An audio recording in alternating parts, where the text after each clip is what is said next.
when it happened. A very brutal, awful crime that were witnessed. It's torn this family apart, and it's been a rough 25 years. You know, and we haven't gone into great detail, and we're not going to tonight, but about what this crime scene really was described as. And just a lot of media members out here covering this from various outlets are recounting what they remember in terms of covering the earlier days of this case. Violent and brutal. Violent and absolutely brutal, of course, sexual assault and murder. And it's one of those that at this point, it has been a lot of time, but as we've heard from folks that sharing the have death physically penalty spoken in front of the Board of Pardons and Parole here in Utah, they are not healed in any way. Yeah. So those family members will be witnessing from both sides tonight. It is now 11:59 p.m., 2 minutes away from when that execution is set to begin. We want to go back out to Mark Cabell, who's about a mile and a half from the state prison where all of those protesters have shown up tonight. Yeah, Heidi, right now, they're actually taking a phone call from a rabbi who's doing a prayer right now, singing a prayer for the group. You can see the group listening to it right now. Charles Keith just spoke to this group. He's from Canton, Ohio. He just got done speaking. This is his 76th protest at an execution. He got into all this because he had a family member back in Ohio who was on death row. They found some new evidence in the case. His sentence was commuted. He's still in jail, but he does not think the death penalty works. He says that it's his personal wish to abolish the death penalty across the United States, and that's what most of these people feel. This is what he told us today when he arrived here at his 76th protest of an execution here in Utah. We weren't around during the time of Jesus, but we've all read about it. We go to church and we feel bad. And, it's a story that we, embed into our children, thou shalt not kill. And then as adults, we come out here and kill people who kill people to show them that killing is wrong. And, I'm having a problem with that. I had a brother in Ohio that was convicted of a crime. He was on death row for 16 years. And then they took him off death row based on an innocent claim and gave him life without parole. And though we've continued our investigation, we found enough information and evidence to put it on the governor's desk. And now we have a pardon sitting on the governor's desk on a man that could have been executed. Charles, do you think with the new technology in DNA, where we can go back and test these old cases, evidence from old cases, you think that's changed a lot of people's feelings about the death penalty? Because there's some people that have been convicted and put in prison and their DNA was never found at the scene. Absolutely. Well, one thing about it is I'm finding across the United States that most of these guys are making claims of innocence because there is no DNA. There is absolutely nothing that you can say, hey, this guy definitively did that. No fingerprints, no footprints, no nothing. It's just a narrative. And I always tell people, if I can change the narrative as a citizen, then that's not an ironclad case. But if you've got the evidence, I can't argue against evidence. But most of the cases I've seen have not had the evidence that they needed. Are you local, Charles? No, I'm from Canton, Ohio. I'm an abolitionist. I work for Death Penalty Action. I'm the Impacted Communities Liaison. I usually talk to families and people that don't understand how the death penalty works and how all this comes together and what our rights are as citizens. Thank you. Thank you for talking to us, Charles. Thank you. Thank you. Guys, we're back here live. We're back here live outside as the rabbi sings. It appears if everything's on schedule that the execution of Tabron Honey has probably already begun. Brian and Heidi, back to you. Mark, thank you. You're right. It is 12:02 and would be 1 minute after the execution was scheduled to be carried out. What we will know is we will learn that the sentence has been carried out. And if that is the case, it'll likely be within maybe that 20 to 30 minute time frame from now. That's right. The early drug cocktail that they planned on using, which was the ketamine and the fentanyl, they believe was going to work very quickly. Oftentimes they say it takes 12 to 15 minutes for this to happen. But because they're using the pentobarbital, which they didn't plan on, they said that will actually take longer. It could take up to 20 minutes before he's declared dead. To which we also learned tonight there were 3 doses of that on hand in case the first dose did not take. It's one of those that they were preparing for, to have those backup doses. We do not know what is happening inside there right now, other than everything appears to be on schedule as it is now 12:03 here on Thursday morning, August 9th. And one of those that we've been waiting for this moment because of our coverage leading up to this. But as we learn more about what takes place here, we'll be sure to bring it to you right away. As we were talking to Glenn Mills, the spokesperson for the State Department of Corrections earlier, he said that in the minutes leading up to this, that Tabron Honey, if he was being compliant, would be able to walk of his own free will into that death chamber. And from everything we've heard so far today, it seemed like that was going to be the case. If something happened otherwise, they would have to restrain him and then move him in otherwise. but it sounds like he probably walked in there minutes ago, was strapped to that table before this began. But was also going to be given the opportunity to speak tonight as well. And that sounded like something that maybe he was going to take advantage of. He was made aware that if anything kind of went off the rails, they would cut that microphone right away. So we'll be interested to talk to our Jim Spiewak here, who was the execution witness from KUTV2 News, when he is out shortly after all of this takes place, to get his perspective of what took place right around the 12 o'clock hour here, as we are now at 12:04 a.m. on this Thursday. I don't think most people, when they go to work for the day, think that they're going to go watch someone die. But in our profession, this is something we do, and witnessing this happen is part of the job. Amanda Gilbert has actually witnessed an execution herself. She's joining us right now to talk about what could be playing out right now and what's happening in the prison behind us. You know, I think we talked a lot tonight about the procedure, exactly what happens when, but the biggest thing I remember from witnessing is just those final moments of the condemned. I know when I witnessed, he actually gave a thumbs up to his attorney. This was in Oklahoma.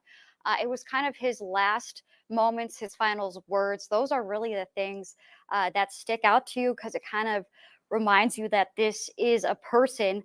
Where I'm standing right now, this is where we are expected to hear when the sentence has been carried out. One more thing I want to mention, you know, we've been getting hourly updates where I'm standing throughout the night. In the last update, we kind of learned about Honey's final moments. We were told that he said his final goodbyes. There was tears, emotions. Honey told his family to keep their heads up, even cracked some jokes, then said his final goodbyes at 8:40 tonight. And we've been told he's been gracious this evening, but you could tell here in this room that the Department of Corrections, the area, you could feel the gravity of this situation. You know, if you remember the Eighth Amendment, everyone is entitled to be safe from cruel and unusual punishment. So this is a position of power, and this is a position where journalists are asked to witness as a form of checks and balances for the people. And that's why we will be hearing from these journalists as witnesses after all of this. So it's a very serious situation. Back to you guys. All right, Amanda, thank you very much. And, you know, initially there were concerns over the three-drug cocktail that the Department of Corrections had potentially planned to use for Honey's execution. Those drugs were ketamine, fentanyl, and potassium chloride, something you alluded to just moments ago. That's right. When we were talking earlier about this today, the state ordered that because they felt like it was going to be the quickest and best way that would not cause pain. They figured it was the best option. It was something that hasn't been used in the state before. And because of that, the attorneys said that this was a reason to maybe stop the execution altogether. They were the center of a hearing held earlier in July involving Honey's attorneys and also attorneys for the State Department of Corrections. Chief investigative reporter Wendy Halloran was at that hearing and filed this report about what played out. Ketamine, a powerful sedative to induce unconsciousness, fentanyl, and potassium chloride to stop Tabarone Honey's heart is the drug cocktail the state of Utah procured for the August 8th execution. Well, there's no question this is an unproven, untested combination of drugs that will be used in this protocol. So that by itself raises some real concerns. 2 News Investigates found ketamine has never been used in an execution in the United States. Nevada authorized its use but never went forward with it. Honey's legal team has concerns that ketamine could cause him to hallucinate. That's one of the well-known side effects of ketamine, is that it could induce or can induce psychosis, hallucinations, delusions, and that could render him into a state of incompetence to be executed.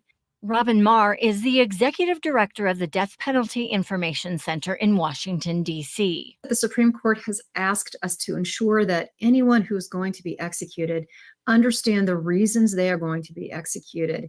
And that won't be true if Mr. Honey is hallucinating and in a state of psychosis at the time of his execution. Honey's attorneys argue whether ketamine and fentanyl will be enough to anesthetize him before the potassium chloride is injected, and that he could suffer a horrific death. That'll feel like his heart is on fire. It's a very, very distressing and painful way to be killed. And in fact, the United States Supreme Court has said that if anyone is not sufficiently unconscious, using that third drug on them would be a cruel and unusual way to be executed. In a statement, the Utah Department of Corrections says we stand by the 3-drug combination as an effective and humane method. However, the defense has proposed pentobarbital as an acceptable alternative, and we have been looking into the feasibility of obtaining it. Well, pentobarbital is what they decided to move forward with. Again, as I mentioned just moments ago, they did share with us that they had 3 doses of that in their readiness for what could take place tonight. They've been walking through and doing run-throughs of the scenario. We were told about 7 that they've actually worked through. The latest as of 7 o'clock tonight, they meaning members of the Department of Corrections.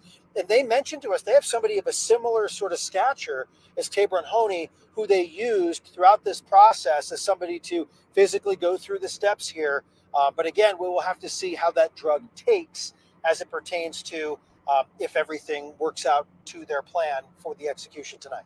As questions have popped up throughout the day, we've been able to ask some of those questions. The last execution here in the state was the firing squad, and anyone who was sentenced to death before 2004 has that option of using the firing squad. Oftentimes we hear that the prisoner chooses that because they feel like it's a way to embarrass the state. I believe there's just one left. Yeah, there right? is just one left. But one of the interesting things about it is I was reading up from the U.S. Supreme Court a few years ago when they were looking at this, when there was problems getting some of these drug cocktails, they were getting more expensive.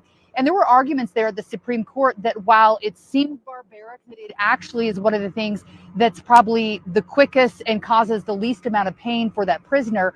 When we talk about that, if you remember from 10 years ago, usually they have 4 people in there who fire those shots. One of them has a blank so that years later, they'll never know if they were the one who fired the shot or not. We asked if in the execution chamber, the same thing would happen with whoever was pushing that IV in. They said, no, in this case, there's one person who's the executioner. They push the IV. They know they're doing it. Let's head back inside to our 2 News studio, downtown Salt Lake City. Lincoln Graves and Jamie McGriff, joined by defense attorney Sky Lazaro and former Utah Attorney General Mark Shurtleff.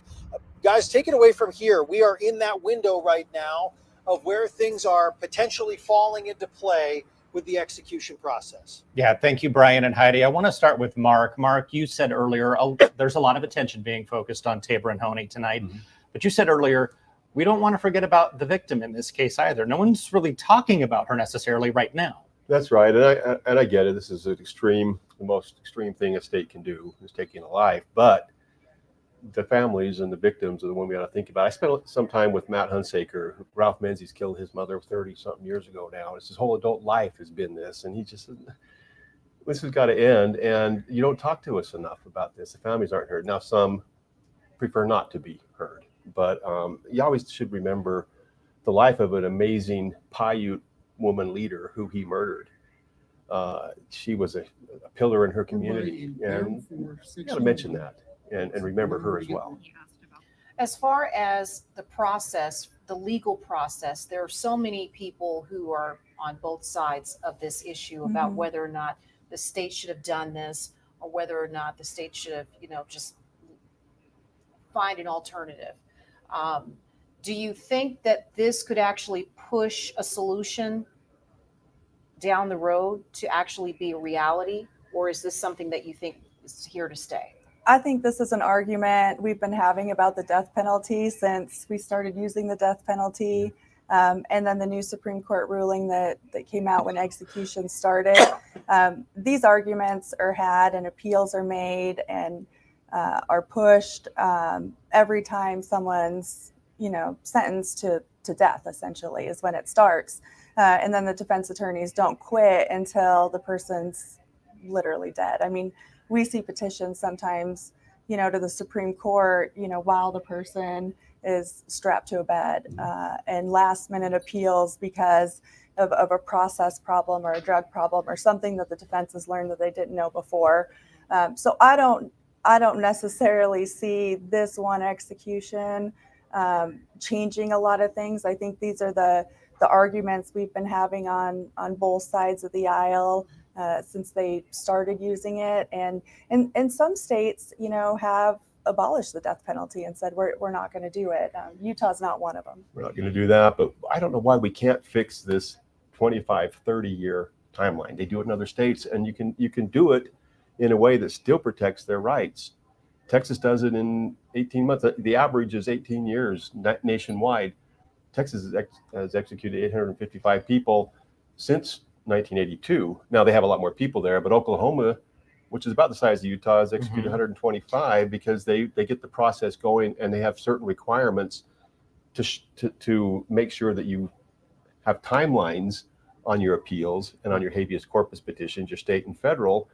They push them together, and it works in those states. Versus having 20 years. 20, 30 years, you file one Yeah. appeal, and then you lose, so you file another appeal. You have to, in those states, you have to file them all at one time, and you go through the state process, then you go to the federal process, and there's timelines. It's not voluntary, or it's not the decision of the convicted. It's actually mandatory. You have to file within a certain amount of time. They could do that here. I think we need to take into consideration, though, there's cases out there, and Mark brought this up earlier. We were talking about it. Most of the cases where factual innocence has been proven, or people have been exonerated by, Innocence Project type corporate organizations, have been death penalty cases. So, yes, I think it's a huge problem that we wait so long to execute people. But shortening the process, when I look at these Innocence Project cases or Innocence Center cases, these people have been in prison for 25 and 30 years because, science has come so far, forensics have changed, new evidence comes to light, all of these things that weren't known at the time, or evidence was withheld, whatever it is, if we're going to shorten the process to 18 months, the Not 18 likelihood. months, sorry, I meant 18 years. Oh, okay. So maybe given we're us- going to end up executing a lot of people that maybe we shouldn't. So would you say that? So Would you say that the appropriate time frame, 10 years? I think it's never. Yeah, I think so. One argument I've heard is that if you're going to have the death penalty, it's reserved for those where there is no question Mhm. Hit that like of button, innocence. Whether it's captured on video or for some Right. other circumstances, they know that this person committed the crime. Would you support something like that? I don't know what that looks like, right? Yeah. Because for those of us who kind of live in the trenches of this, and Mark was a prosecutor and now works as a defense attorney as well, things look really black and white from the outside. You hear about a case on the news and people are instantly like, oh, they're guilty, or oh, they're innocent, or whatever it is. When you start diving into those cases and you start getting into the evidence and you start analyzing forensics and what really happened and what the state can actually prove, the idea of what is an absolute factual innocence versus an absolute this person did it, I don't know that, aside from the one where there's all these witnesses and it's caught on videotape, Well, we've got a case. right? Troy Kell But aside from those, is 27 years on death row. I was representing the Department of Corrections when he murdered Lonnie Blackman because he was a white supremacist and he killed an African-American man. And it was all caught on the cameras of the prison, stabbing him. I had to watch that, and it still sticks with me 30-something times. And that there's no question there. Mhm. He initially said, I'll take a bullet for my white race. I'm not going to appeal.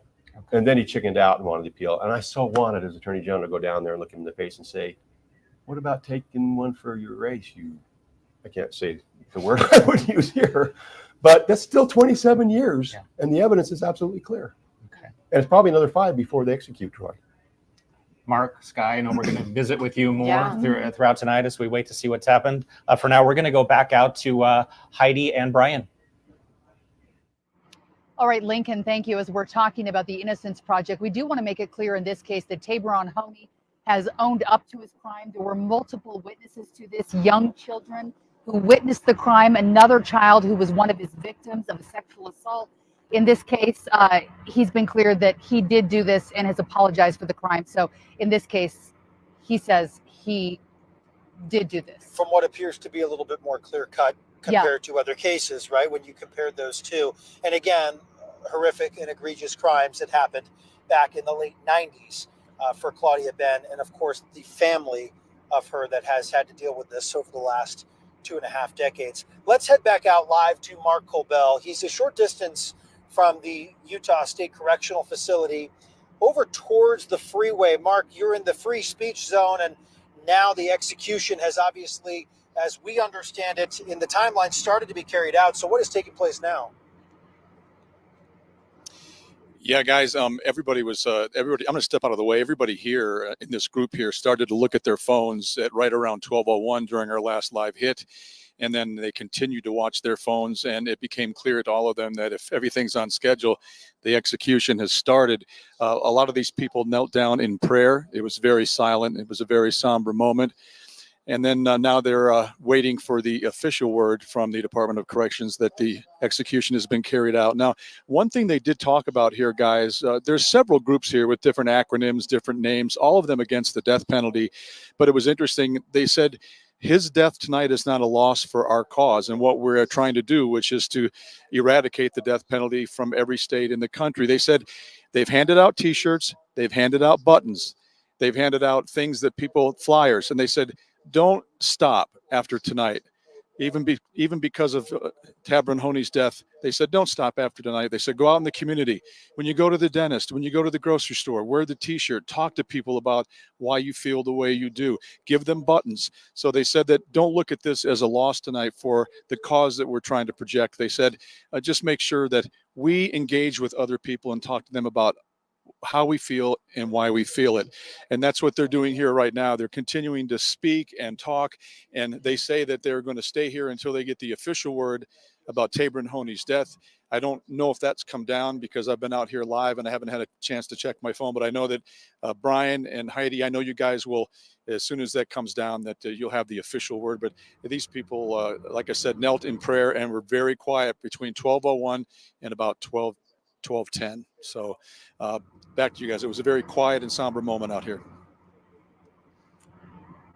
Well, Mark, nothing official has come down as of yet. We are just in that window where it has now been 20 minutes since that execution, if it was on time, may have been carried out. You know, just to point this out, as a media witness, Jim Spiewak was not allowed to take his phone in there with him, was not allowed to have any means of communication. So we will be learning from the folks here at UDC and also in partnership with the Attorney General's office to learn more about when the sentence is carried out. And we were told that it was expected to start at 12:01. It would likely take about 20 minutes, and then there would be a couple checks. The information would have to get relayed to the building that we're at right now. We do want to go inside to where Amanda Gilbert is. She is in the room where they'll be making that announcement as soon as that information comes down. We're watching and waiting to get that word right now. Mark Colbell out there live with people who are against the death penalty. But Amanda, we've been talking earlier that there are family members who have been waiting for this day, hoping for this day, and will be glad to see the end of a life here. Yes, and right now we're still just waiting in this room. This is where we've been getting the hourly updates. It's about just a dozen media here sitting and waiting. One thing I want to bring up, what's been going on with the correctional facility. The prison did go on lockdown around 7 this morning, and it will stay on lockdown till tomorrow morning, likely around 6 hours after the execution, is if everything goes as planned. And I know today does impact other inmates, some regularly scheduled. Glenn Mills, the director of communications with the Department of Corrections, told me that the mood this week here at the correctional facility has just been somber and serious. A lot of people know what is going on tonight. So again, we are waiting. Behind me is where we will know, we will get the announcement of when the sentence has been carried out. Back to you guys. 4, 5, 6. Amanda, thank you very much. Again, we are awaiting the official word for what took place here. Before we get there, though, let's take a look back, almost spanning now a few decades. That's right. Looking back to the 90s, anyone who lived in Cedar City at the time knows that this was a brutal crime. It certainly rocked the area there in Cedar City. A lot of families who knew these two different families, and it was a very difficult time. We want to listen in to a little bit of what played out in this case back in 1998. This gentleman breaks into this lady's home. He knows her. He beats her, brutally beats her, bites her. Then he slits her throat 4 times with a 13-inch knife. Then he uses that knife to sexually mutilate her. And this is a sentence defendant has earned. If there was ever a capital case in this state, this is it. Tabarone Honey was convicted last year of murdering 49-year-old Claudia Ben. The victim was Honey's former girlfriend's mother. He was arrested at Ben's home moments after the murder. It was a violent crime, as are most murders. But when you decide to take somebody's life as a penalty, then you have to make sure you're doing it on a proper basis. In the Utah Supreme Court today, Honey's attorney Steve McCoy argued the death penalty was out of line. He said that Honey, who was only 22 years old at the time of the murder, was a young, impoverished person raised on the Navajo Indian Reservation and had no criminal history. When you impose a death penalty, then the death penalty has to be imposed fairly, and to do that, you have to compare it with the rest of the cases in the state where the death penalty has been imposed. And we feel that when you do that, you'll find out that this was a case that does not call for the death penalty. That from former reporter Michael Rawson, putting that piece together back in September of 2001, at one point when Honey was trying to appeal his death sentence. Again, that was 23 years ago at this point. And those appeals ending yesterday for their final time. We want to go back to the studio right now as we're keeping an eye and waiting for the final word from the state that that execution was successful and over. Thank you, Brian and Heidi. Mark Shurtleff, former Attorney General, Sky Lazaro, defense attorney, joining us. Mark, you were talking about other states earlier and how they do execute more people. Certainly that's a matter of population. Is it also a matter that they're simply carrying this out more than Utah? Yes. Pursued more? If you look at Oklahoma, which is the second highest, they've executed 125, and they're about the size of the state of Utah. Both those states have a system where, first of all, it's an automatic appeal. State, go to the trial court, go to the criminal court of appeals, and then to the United States Supreme Court on the state appeal. Interesting. Then you move to the habeas corpus, which is a different thing. Again, you go state habeas corpus, and it ends up at the United States Supreme Court. Third, you go to the federal district court, federal court of appeals, and Supreme Court. So in that case, the Supreme Court has already seen it by the time they get the last one. You have very strict rules on how quick you can do it. Here, you see some of these cases, well, they're filing an appeal, and 10 years later, it's ruled on, and then they'll file another appeal about something else in the case. In Texas, Oklahoma, and some of these places, you have to file everything in that first appeal. And so it's still, on average, 12 to 18 years in those states. Plenty of time, I believe, to be able to have it heard and have all the rights protected. And I think you would argue, well, that what if the DNA comes back on year 19, right? So I get that as well, but 30 years, 35 years. That's a lifetime, you would say. It is, and the conditions aren't good. I mean, most states, you're 23 hours a day lockdown. You get 1 hour a day out if you're on death row. It's a horrific life. Justice Breyer in a Supreme Court case in the dissent said that alone should be cruel and unusual. The long delays themselves. And he says, I get it. We have to give them all those rights because of the 8th Amendment, but we can do it different. And if we don't, you ought to do away with it. A question, one of you can answer, both can answer this one if you are able to. We have heard that there are a number of people that are allowed to witness the execution, a certain number of people for the victims as well as for the person being executed. Would you know if there is a legal reason why those numbers are the way that they are? I don't know the answer to that. For us, it was simply a matter of space. It was the firing squad, and it was a little bit different setup. But the viewing place is very limited. So for that reason, it was kind of a small thing. And they wanted both sides, if they wanted to be there. And I had my chief deputy, Kirk Torgensen, down there because I was in my office at the Capitol waiting to give the order to go ahead. So I think that's the reason, other than I don't know that it's just a matter of space. All right, we did just get a 3-minute warning. We're told we are going to head back out to Heidi and Brian that we may be getting word here on this execution, guys. All right, thank you. We have received a warning that there will be a news conference update in 3 minutes. And from what we understand from the conversations we've had throughout the day, that means that we do believe that the execution was successful and Tabarone Honey is dead. We would assume that based on the conversations we had, asking about a contingency plan for the what if scenario if something were to have gone wrong. and then they would have come up with said plan and then shared those things with us. So we're expecting to hear in the next couple of minutes perhaps the official word that the sentence has been carried out. For that, we will hear from the folks at the Utah Department of Corrections as we learn further. That is all they will say, we were told. Yeah. In that time frame, and then they will go into great detail in roughly, I'd imagine, about an hour or so once all of the witnesses have come back, including members of the Corrections Department staff as well. That's right. And there are separate rooms for those witnesses. There are 7 media witnesses from the different local media outlets, from TV stations, newspapers that will be watching. There's also a room with 4 family members of Tabor Honey, and then more family members from Claudia Ben, who was murdered in this case, who wanted to be here to see the end of this case that has been so wrought for their family for so many years. If we could pull up the shot of the podium area, by the way, so we can catch the very beginning of this. It should be a rather quick announcement if we could get a good look at what is taking place in there right now.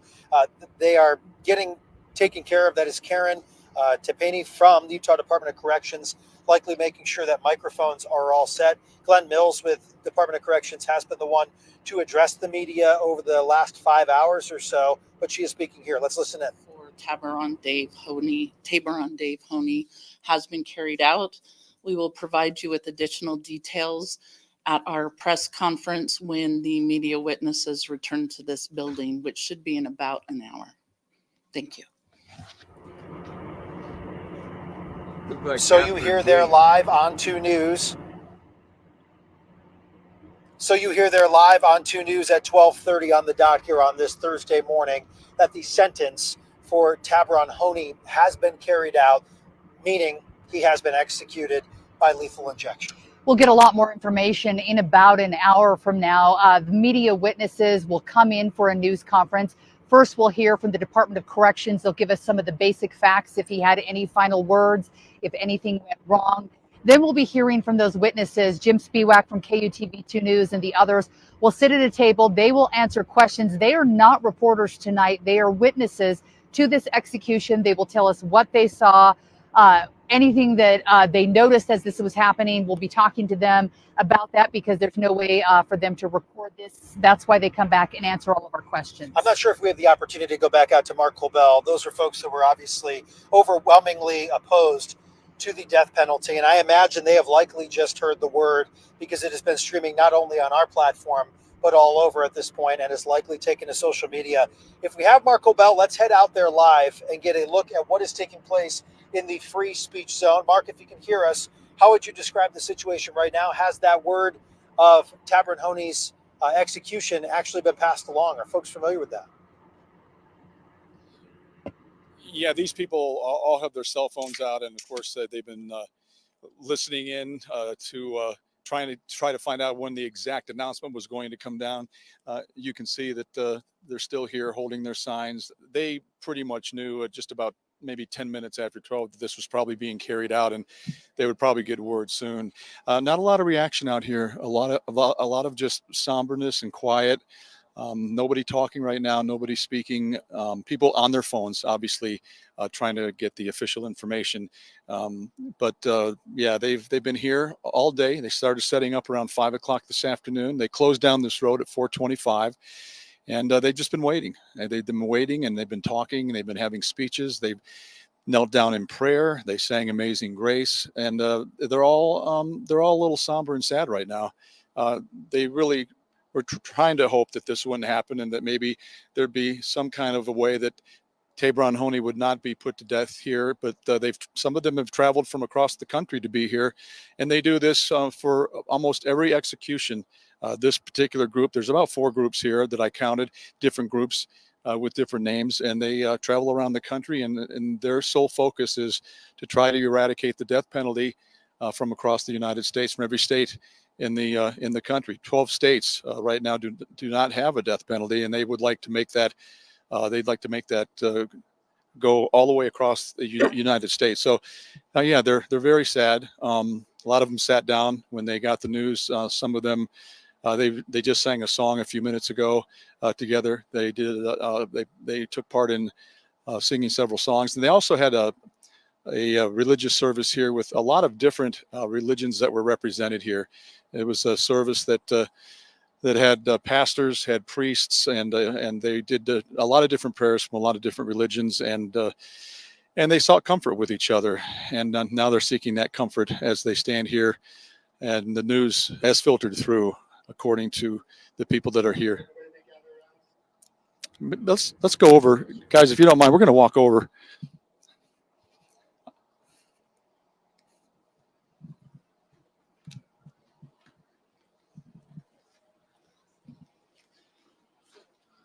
The execution has been confirmed, and the world is no safer. Utah is no safer. Another victim family has been created, and a victim family is soon to learn that another killing didn't change anything for them. There will always be that empty chair at the table when the family gathers, and no amount of killing will bring back our loved ones.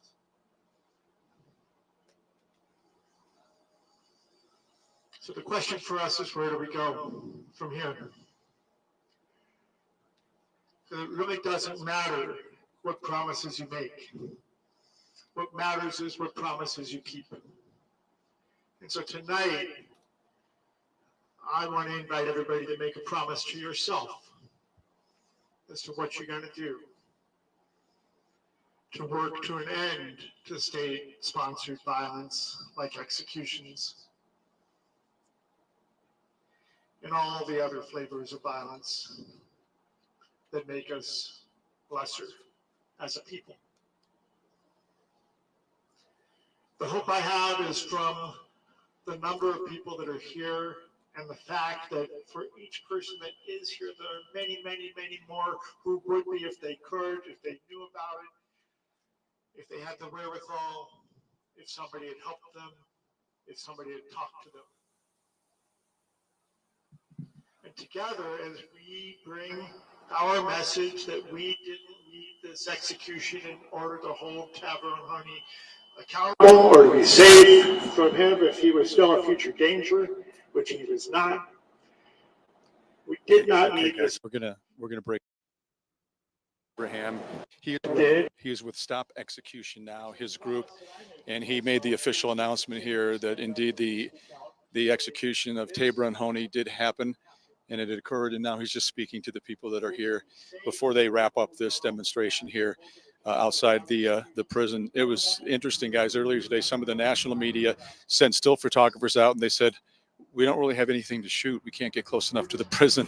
They were talking about how difficult this was of an area for this protest today to get to and to set up and to try to get close enough to the prison. They still feel like their voices weren't heard there, but they feel like their voices were heard here with the media presence that came out for these protests today. Guys, I'm going to send it back to you. All right, Mark, thank you. We are live outside of the state correctional facility. If they were outside the prison, I don't know that any voices inside would be hearing them. This prison has been on lockdown since early this morning. The road coming off of I-80 to the prison, which is about 8,000 west, shut down for hours. The only people allowed out here were the witnesses, the attorneys, and then the media who were credentialed to be here. Also tonight, we've been watching drones overhead, part of the security that's happening here tonight. Yes, and they've been obviously doing perimeter surveillance. You mentioned that road. It was closed off about 4 o'clock this afternoon, and we had to show credentials to get in here. It's been extremely quiet out here because of the obvious. The prison being on lockdown, there's no activity, there's no one moving about, other than really everything set in place here to make sure all of those run-throughs were carried out for the actual execution in itself, based on all those run-throughs that they took place. So it's been very quiet. Nothing has changed in that standpoint over the last 5-6 hours at this point. But thank you for watching our special report here tonight. We brought you a lot of in-depth coverage this evening from a lot of different perspectives. But again, that execution was carried out, the full sentence for Tabron Honey, with the announcement coming down just a few moments ago, 8 minutes ago at 12:30 a.m. We will be back again at 1:30 a.m. That's when we expect to have the witnesses back to where we are. They're on the other end of the campus. They will be briefed. They will be back on a bus, and there will be a news conference. We will be carrying live if you want to hear what the witnesses saw and heard while they were in that execution room. We'll also have full reports up later today. KUTV2 News, Heidi Hatch, Brian Schnee outside of the Utah State Correctional Facility. We'll now return you to our regularly scheduled programming.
Wow.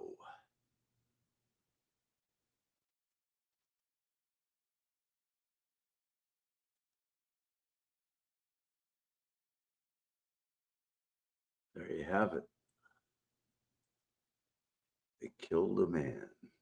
State of Utah. It's over. Can you hear me? It's over. It's over. Can anyone hear me now? Hello?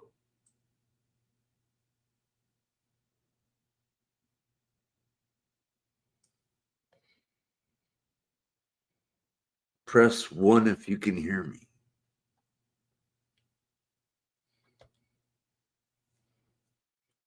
Nobody's here? What's going on? What is happening? You can't hear me? Where'd everybody go?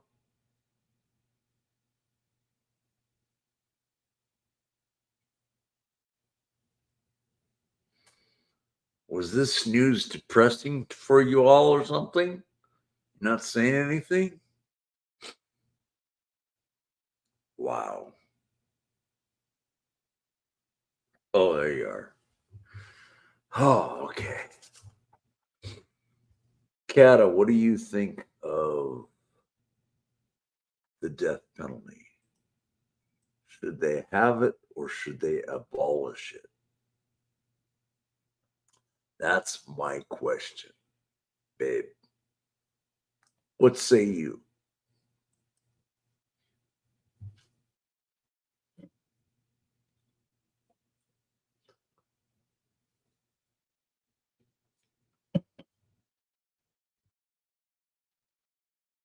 Utah put a person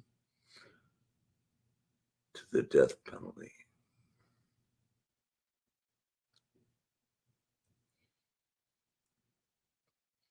Ed said earlier tonight that they shouldn't have the death penalty.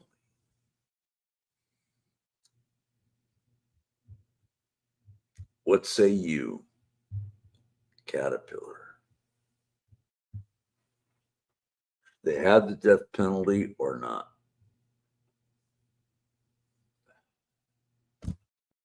It's really hard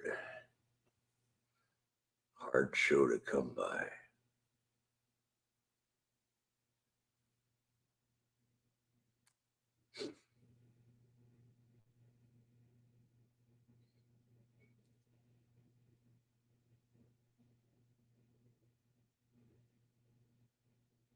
No comment.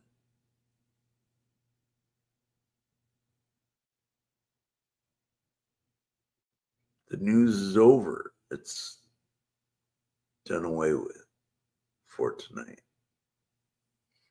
Till I reconvene again. What do you think?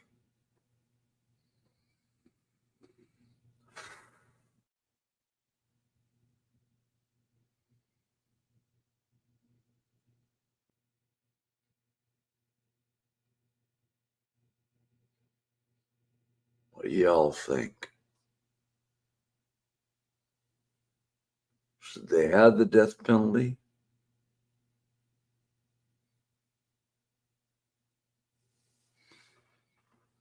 Brother.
Hey, Daniel Berry, Sports Highlights. How you doing? Welcome back.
Down your execution. The only way forward is to try to love somebody. And I think that's why we're gathered tonight. The circumstances are what they are. I mean, we're talking about Claudia Bean, we're talking about Tabaron Honey, but the circumstances could be any number of victims, any number of murders. We're here to put down our guns. We're here to put down our executions. We're here to put down our monsterizations, our otherings. We're here to figure out what's in me and what's in you that can connect us and keep us from violence, keep us from hate, keep us from hurting each other. So I guess the best way of saying it is the Tabarone Honey in you is the Tabarone Honey in me. I am my brother's keeper. We are all webbed together in this stream of consciousness and reality. We belong to each other. And tonight, when Tabarone Honey is executed, a piece of us will die. And I guess the question is, when are we going to stop the bleeding? When are we going to stop the bleeding?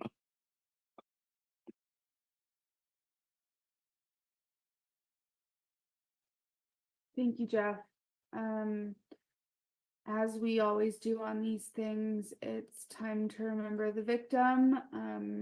Cantor Zeusman sent us a video as per usual, so I'll go ahead and share that.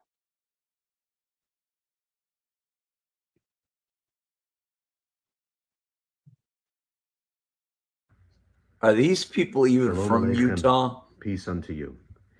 Cantor Michael Zeusman with the thousands of members of L'chaim, Jews Against the Death Penalty, standing with you at death penalty action and with all of civilized humanity across the world against state-sponsored murder. If you're watching this video, it means that Utah will join the macabre dance of death. Utah is Zion, dude. Tabarin Just remember Holy. that. As always, we remember the victims. Tabarin's victim, Claudia Marie Ben. Claudia Marie Ben. Born June 19th, 1949, and murdered July 10th, 1998, at the age of 49. We offer this traditional memorial prayer for Claudia Marie Ben, now from the Jewish tradition, and ask you, no matter what background you're from, religious or secular, to I'm a turn Mormon. your thoughts and attention to Claudia. That's my religion. Marie Ben, now. El Maledachamim Shochen Mamromim Hametze Menucha Nechona Tachat Kanfei Ashechina B'malot Kedoshim U'Tvorim Kezohar Rakia Masirim Et Nishmat Claudia Marie Ben Shehalcha Le'olama Began Eden Dehei Menuchata Ana ba'al rachamim astirecha b'seter knafecha le'olamim utzor b'tzror hachayim et nishmata Adonai unachanata v'yanuach v'shalom al mishkava V'nomar, v'nomar,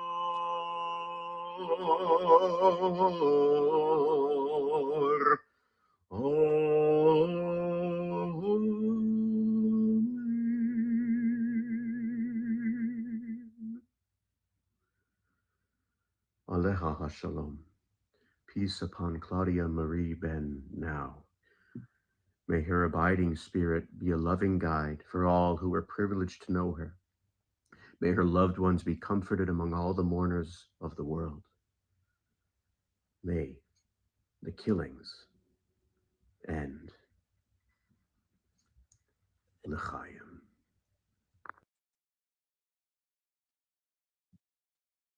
Thank you, Cantor Zeusman. We're going to go to Abe and all of the folks that are in Utah right now. They're outside of the prison or rather down the street, so we'll check in with them here. Well, hello, everybody. Greetings from 2 miles from the prison. About 2 miles that way, you can see these lights right over there. That's where the prison is, back there. So those folks from the diocese and folks from the federal, the public defender's office and other people that have joined us to be here present. You can see we're in the free speech zone. So they've set up this thing. Of course, they blocked off the normal exit for the highway, forced people to come a whole 15-minute route all the way around to get here, but it's a blocked off section of the road out here in the middle of the field. Luckily, the winds have picked up and the bugs have slowed down, because when we got here, we were all covered in bugs. But the folks are gathered, and about 11:40 or so, we're going to circle up and have a little program, and hopefully you'll be able to key into what we're doing here. And we're grateful for everybody being with us. And we will be back in a little bit unless anybody has any questions real quick. I'm not seeing any questions at the moment. Hey, one day at Shan Camp. Are you still there, Shan Camp? My buddy. PennDOT. You forgot to say that. PennDOT. PennDOT. Dang.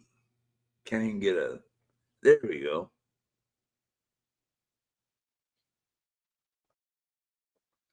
Good.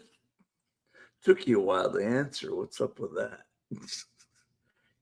You've been smoking too much PennDOT. Not me. I don't do that. At any rate, you're here. Is he dead? Yes. Naomi Robertson from Virginia. Yes, he is deader than a doornail. He's gone. No more on the face of the earth.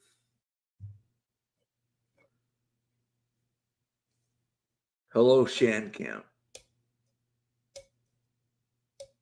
The execution is over. He's executed a little bit after midnight, Mountain Standard Time, or whatever. Mountain Daylight Time. I don't know. Mountain Time. Okay. I hate this time zone. Yes, Naomi Robertson. He's deader than a doornail. I don't know of this case. Neither do I, actually. He killed his girlfriend's mother. They had a fight.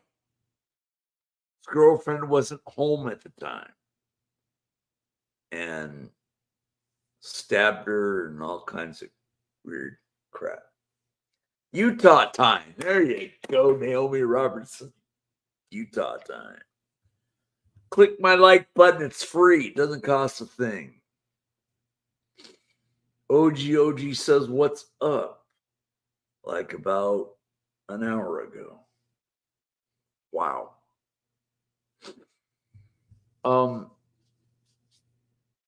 Are you guys for the death penalty or not? I want your opinion. Shan Camp, can you come on panel? I know Naomi Robertson never wants to come on panel. Even though hello, Cheryl M. The execution. I'm for it, Shan Camp says. He did it in front of his kids. Yep. It's too late, love. I just woke up. Gotcha. Oh, you woke up. Okay, you had to take a piss. Great excuse, Shan. One day at Shan Camp, I took a piss. Who? Some guy in Utah.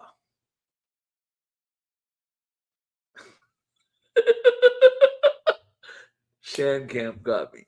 Naomi Robertson, you want to come on panel, babe? Oops. Caterpillar's my babe. But that picture of Naomi Robertson, she looks like a Native American.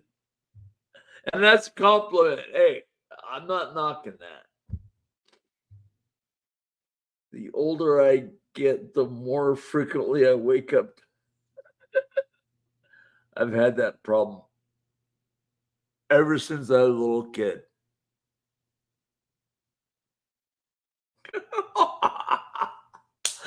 Okay, we're talking about the death penalty.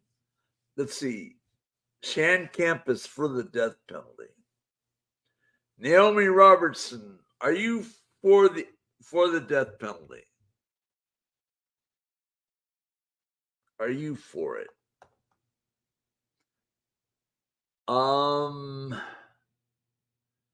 Ed Lippiett said he's not for the death penalty. Yeah. Oh, okay. I'm for it then. No, I mean, when you kill people and you Like Charlie Manson, he should have gotten excommunicated. I'm not excommunicated. I meant he should have gotten the death penalty. Why am I laughing at such a sad day? These people in Utah are like crying in their tears. I don't know.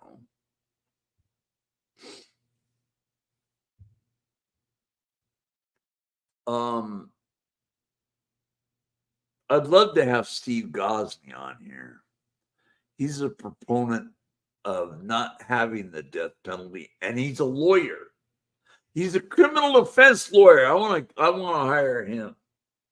Let God sort it out. Oh, he'll sort it out all right.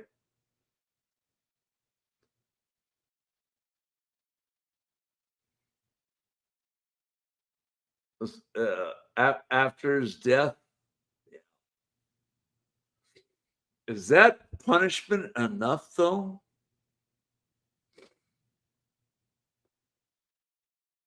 Let me get the guy's name for Cheryl. Versus recently got rid of it. Let God sort it out.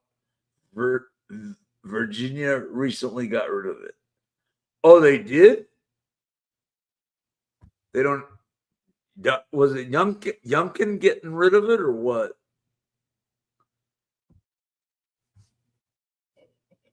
I mean, Republicans are law and order. Youngkin's a Republican, wherever his name is. Let me check the guy's name. Cheryl M. wants to know what his name was.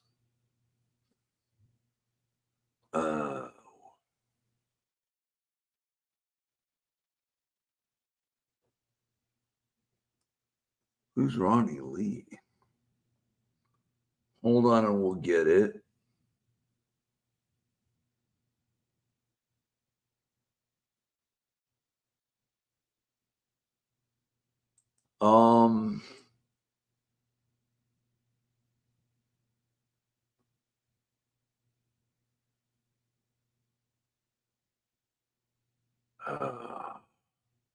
What is the guy's bloody name?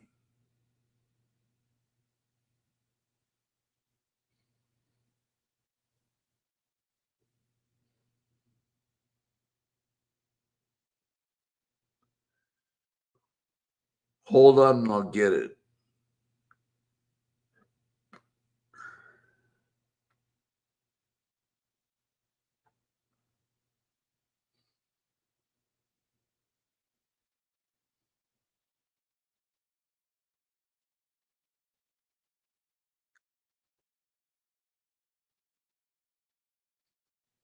This happened in Cedar City, Utah.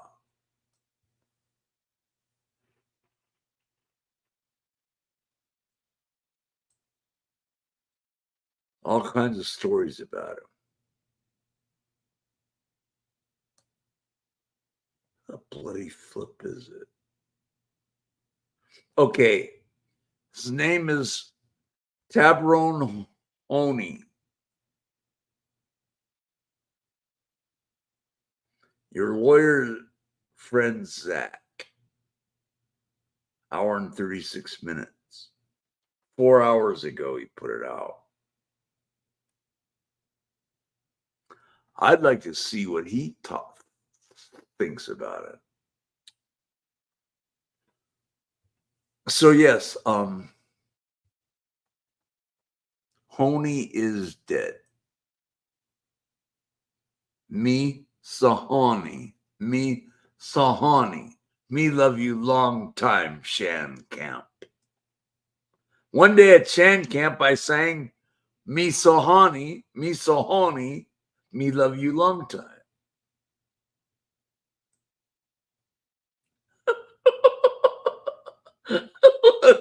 You do? Then move out of PennDOT Stadium and move to St. George, and we'll talk about it. She didn't say she's in love. She just says she loves me. You have pizzazz. Okay. Wait, how old are you? 25? Wait, let Naomi Robertson weigh in.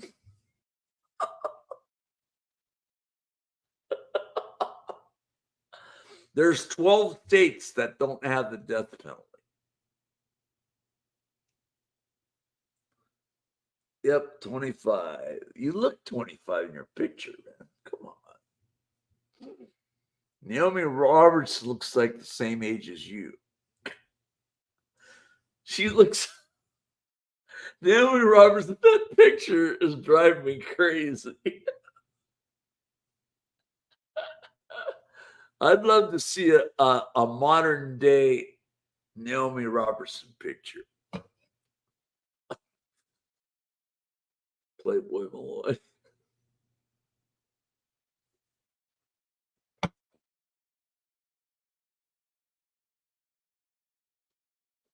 Where's Donna at? She's married. She's nice looking, Donna. Your friend. Cheryl M., are you still with us, or do you leave the show?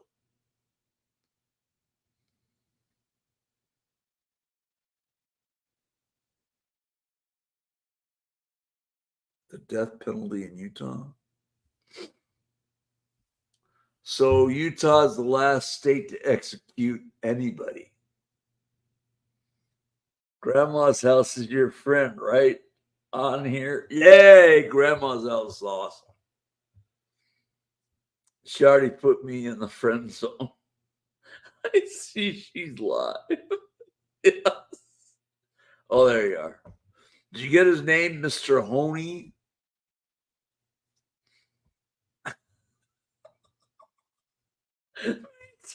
Why am I laughing at such a serious topic? What the bloody flip is going on with me? Naomi Robertson, are you still here? She always has a live running. Yep.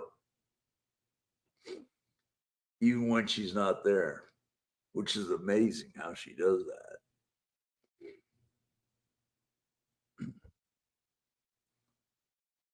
Click my like button. Oh, okay. Where's Donna? One day at Shan Camp, Donna showed up. I'm listening. Oh, yeah. I was listening. She's playing that Words On Stream game that I used to always play on my stream. Oh. I'm guessing sleeping. She's listening while sleeping. That's an amazing feat. Should have seen my karaoke the night before last. I was a hit. There's my babe caterpillar. She's monitoring what I'm doing. Oh boy. Oh boy.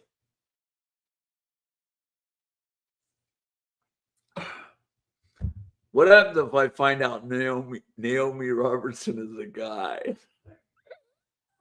Cringe. I've been chasing after a guy for all these years. Paul Simon would say, still crazy after all these years. That's me. Okay, well, I'm going back to sleep. Much love. One day at Shan Camp, I put Shan Camp to sleep. She gave me a heart. Oh my gosh. Moved to St. George, Utah. First lady to move to to visit me in St. George, Utah. Never mind. I don't want. Hey, They lost me. Love you back, Shan. Camp. Adam Wall. Oh, he's gone. What's his name? John Walsh. That's it. John Walsh. Why did his name come up in my head, in my brain?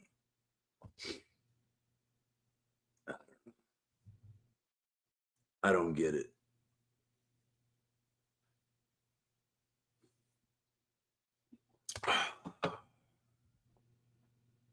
Yeesh.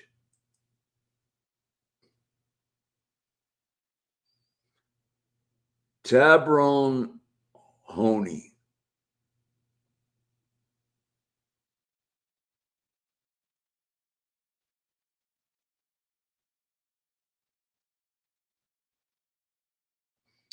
Wow. Okay.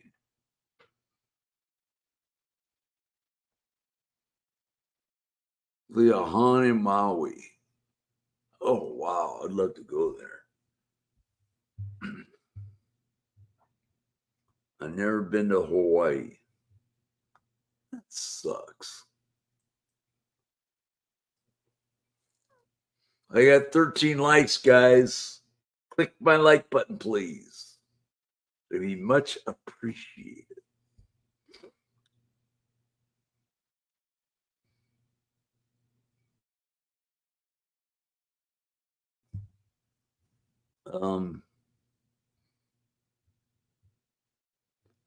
What else we got?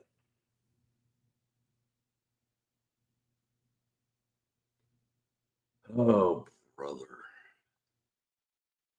Why is this running bad? Oh, my connection's terrible. Crap. No wonder. Got a bad connection right now.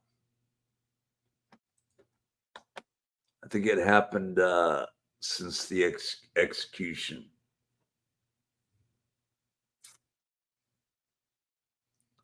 That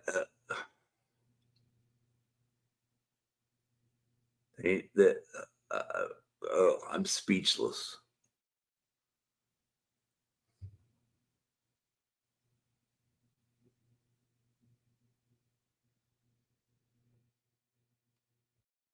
Wow.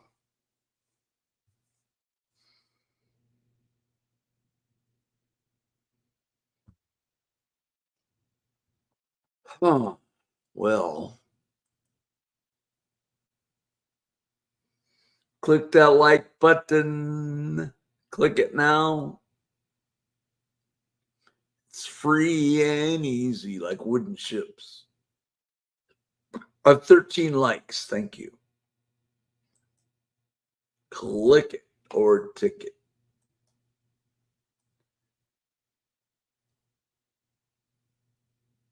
Johnny Bravo. Click those likes button and subscribe. People, let's grow Michael's channel. Thank you. Hit my like button, Johnny Bravo. Johnny Bravo, how long have you been subscribed to my channel? I'm curious. I saw you in another chat. It was a Scientology chat that I saw you in.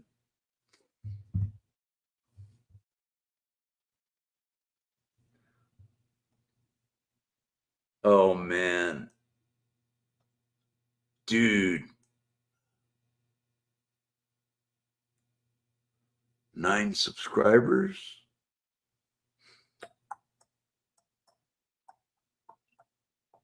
When did you start? You joined in 2013.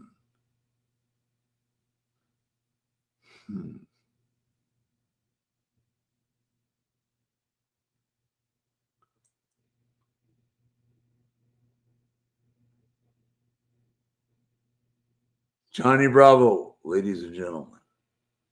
Canada loves you, brother. Oh, you're in Canada. Okay. then you don't have to worry about that one person. You have to worry about him. Were you in Solomon's chat?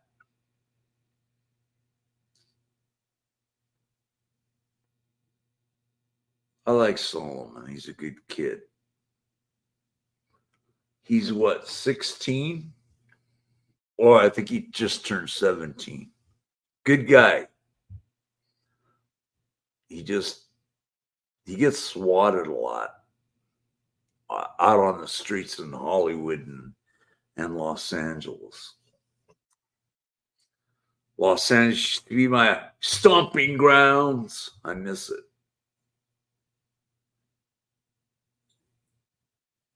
I'm sure it's changed. And we love Canada, except for we do not like Justin Trudeau. I was the old Tom and Jerry. You remember me now? Yes, I sure do, Johnny Bravo. But what Scientology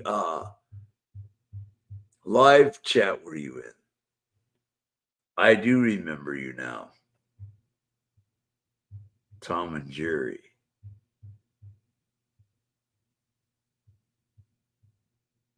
I remember you, man. You're Johnny Bravo now? That's cool. Oh, you've been subscribed to me for a while now.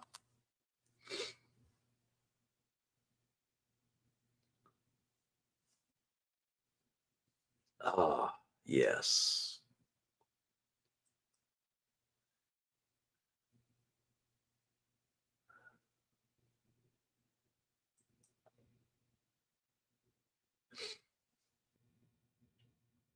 What Scientology chat room were you in?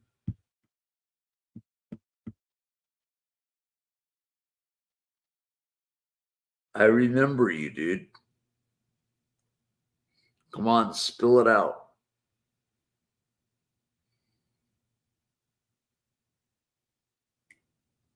We always talking with your Filipino friends, remember? Yep. I do. I remember you.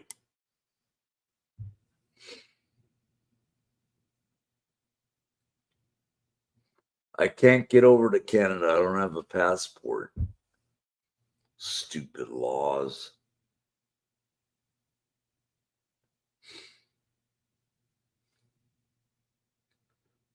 What Scientology room were you in? The anti-Scientology room.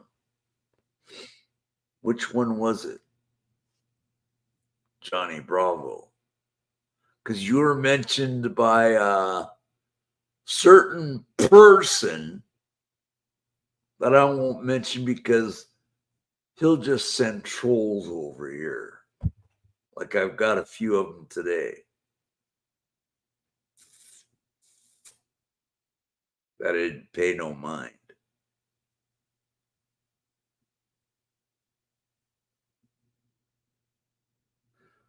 Oh, I remember you, dude. Oh, when is the voting up for the new prime minister? What happens if he gets reelected again, Justin Trudeau? And you're stuck with him for another 4 years. You're trying to sidetrack me, Johnny Bravo. I'm trying to not say what platform you were on when they were talking about Scientology. And I want to know. Not a chance. Okay, we'll see.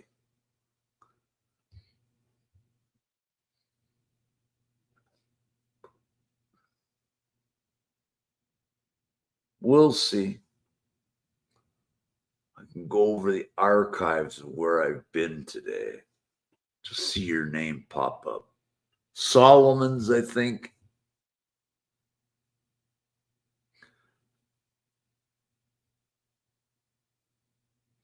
Because I know hello, Big Chief. Hey, Big Chief. You were in one of the Scientology rooms. Which room was Johnny Bravo in? Help me out here. Hit my like button. It's free. This dude's a troll. Who's a troll? Oh, yeah, the guy that was mentioning Johnny Bravo was a troll. Yes. Not Johnny Bravo. What? Hello, Life Thankless Spenolitis. What's up, Canada? You guys are getting a new prime minister soon. What happens if Trudeau wins again? Johnny Bravo is a troll. He was talking crap to Sheep Show? Are you serious? I like Sheep Show. He's good. I haven't watched his videos in a long time, or his lives. Johnny Bravo, is that true you were doing that? Talking smack to Sheep Show, dude? What's up with that? Now he's silent. Oh, someone was giving crap out to Johnny Bravo. It wasn't Sheep Show either. Yep, threatened to call the police on Sheep Show. Called Sheep a chomo. What? I'm no troll, Big Chief. Johnny Bravo, what Scientology live stream were you in today?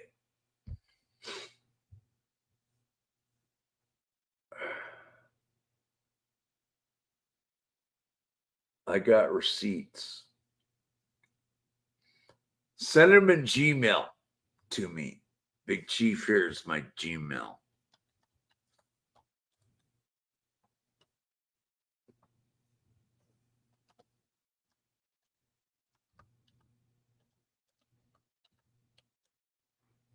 None.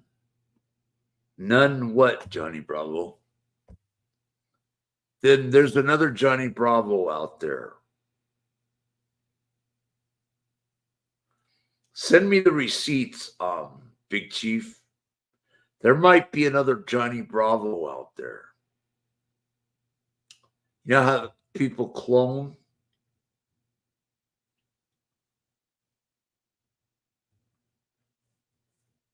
That's not cool if he did that.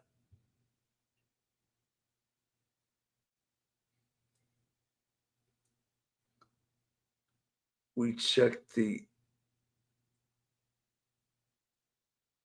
Send me the receipts in Gmail. I want to see this.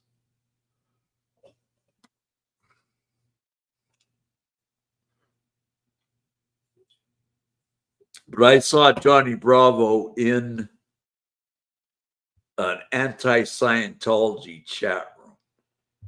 There's another Johnny Bravo. It was not me. Okay, so this Johnny Bravo, you're telling me that you were not in a anti-Scientology protesting room, right? Because you're pinpointed out, or your name was pinpointed out by a person that does not like Johnny Bravo.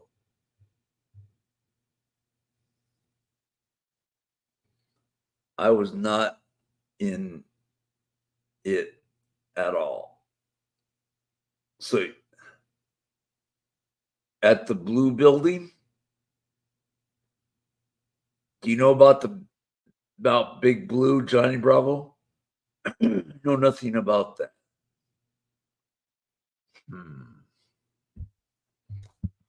Let me check my receipt.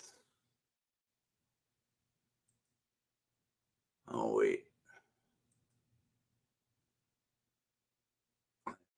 Back.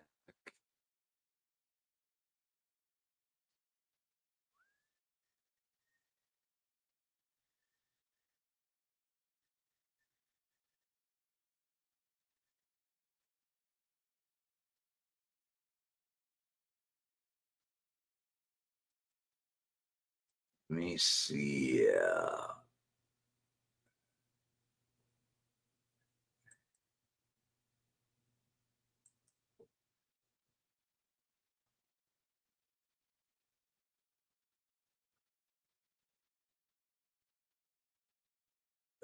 Okay.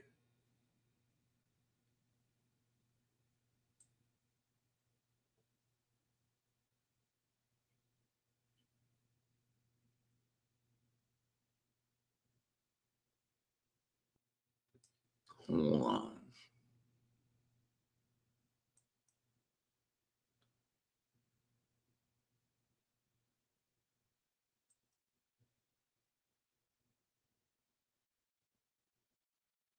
Let's see here.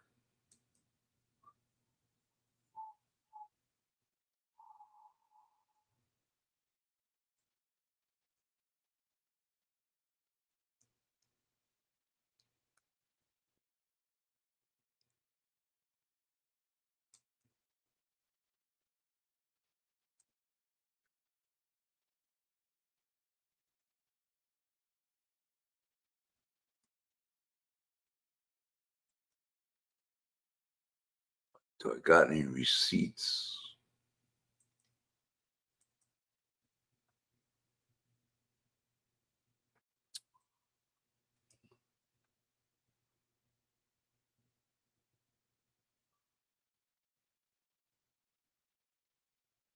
Hold on.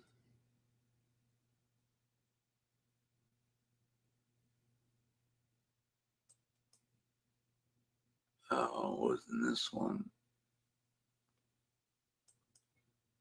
Rats. Trying to find it. Was it video?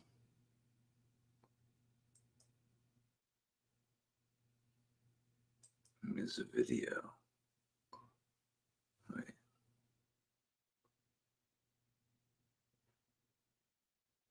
That wasn't video.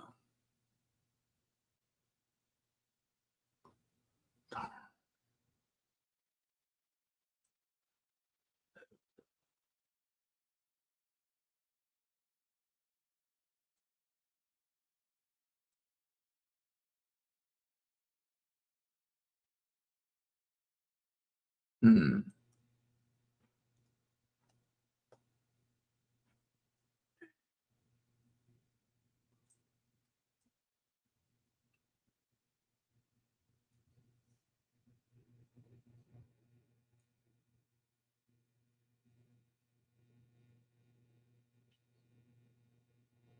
Oh, dude.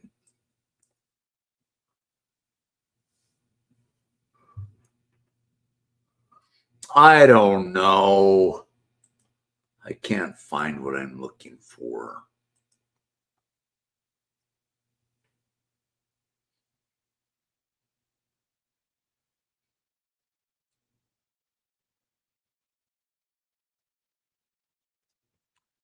Did you send me anything in YouTube? Any receipts, Big Chief? I didn't get anything from you. I want to see the receipts, man.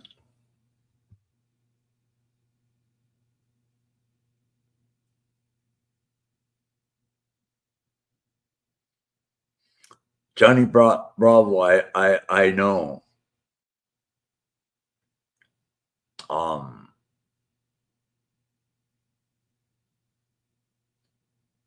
I have to go. I have to go backtrack and find where I saw your name and people talking about you, Johnny Bravo. I was one person talking about you, actually.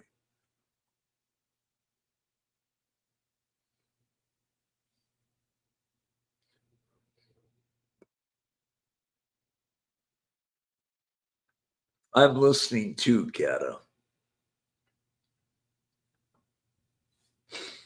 Johnny Bravo has been cool with me, but I don't want to lose Big Chief as a supporter.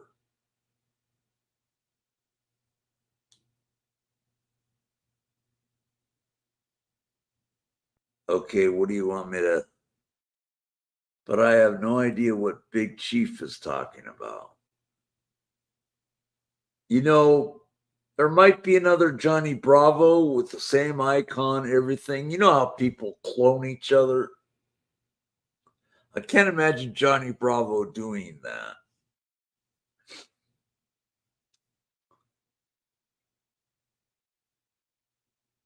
I mean, this Johnny Bravo that's in my chat. But I don't want to lose Big Chief as a supporter.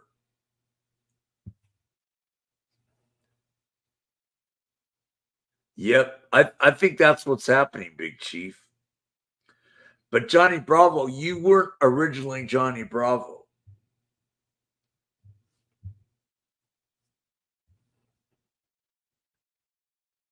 You saw another Johnny Bravo?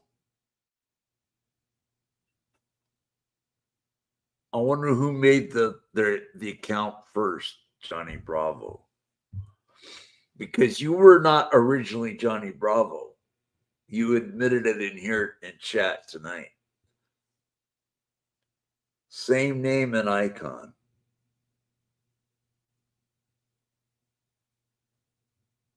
Question mark. Like I said, it could have been cloned. Yes, I know you were Tom and Jerry. I know that.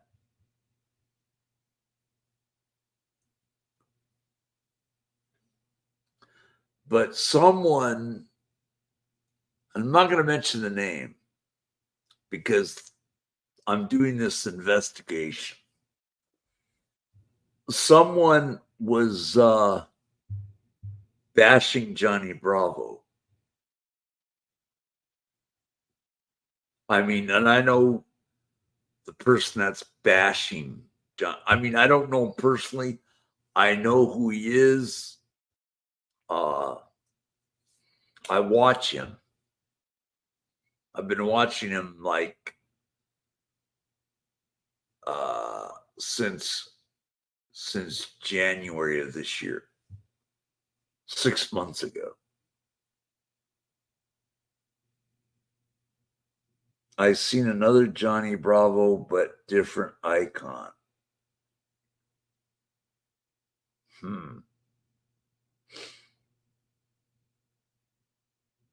I don't bash people. It's not me. It's the other Johnny Bravo, I'm sure of it. I don't think this Johnny Bravo even knows Sheep Show. Do you know Sheep Show? I've never seen you. The only person I've seen is you, and it's the same icon you got that I've seen. But you say it's not you.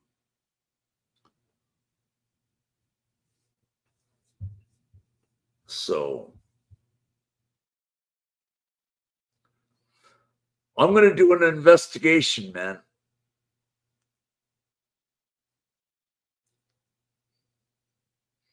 I don't even know who is Sheep Show. Who do you follow anyway? Let me check you. You don't have that many subscribers. You have 9 subscribers. Oh, it doesn't say who you follow.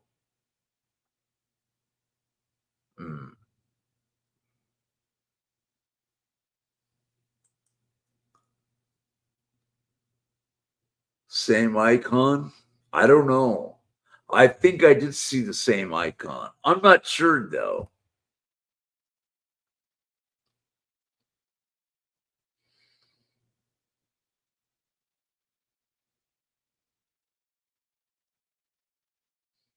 I haven't watched Sheep Show in a while.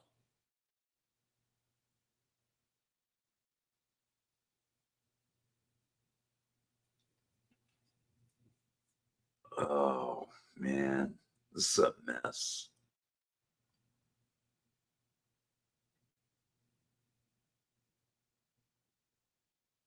Complete mess, man.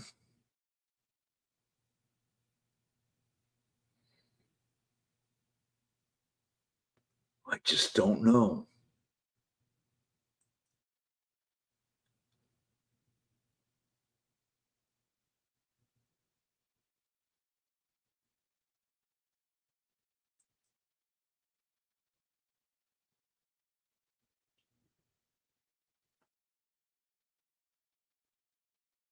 I call CAP.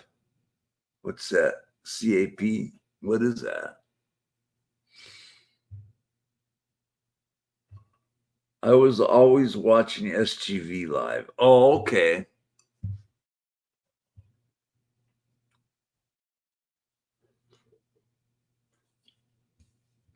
So you do know First Amendment community. Watch.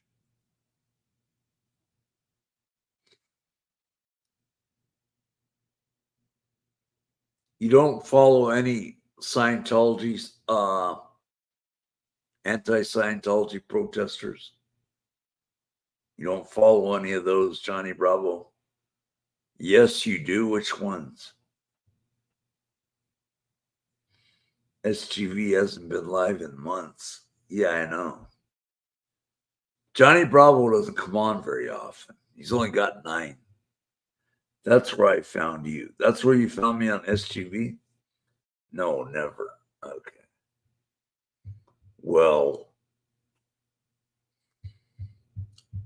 someone that doesn't like your screen name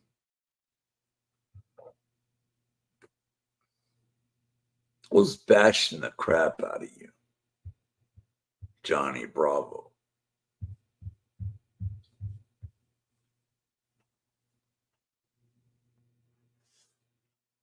I'll ask Mexican long hair. Yeah, please do. Do you know Solomon, Johnny Bravo, or Streets LA?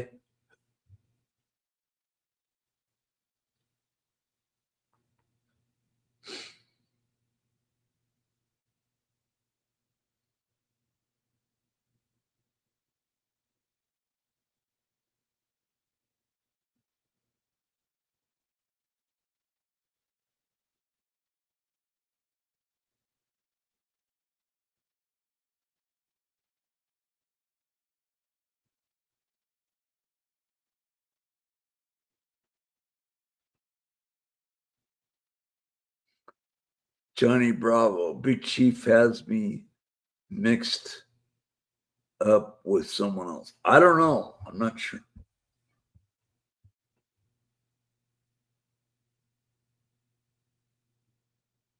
He doesn't know those people.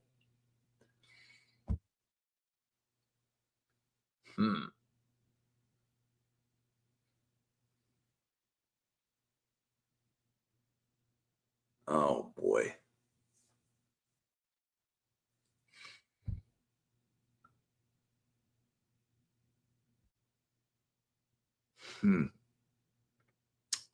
I don't know, dude.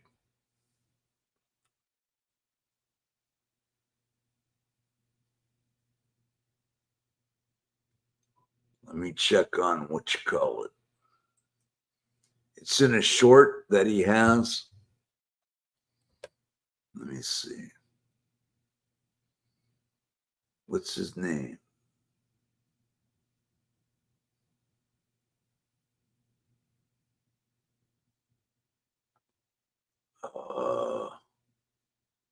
Sheep Show.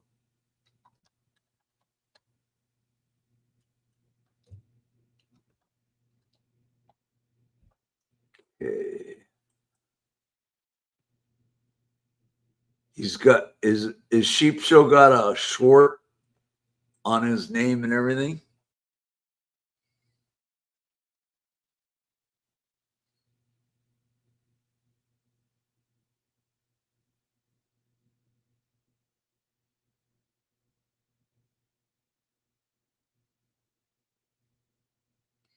Hey, Billy Kid Norwood.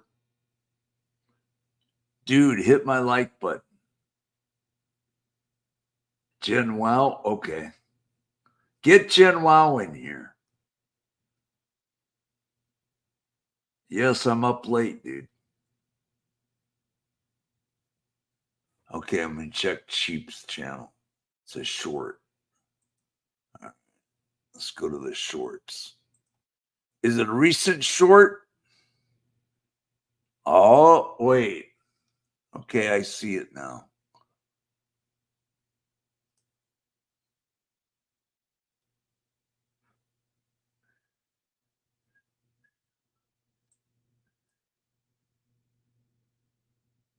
I found a rat.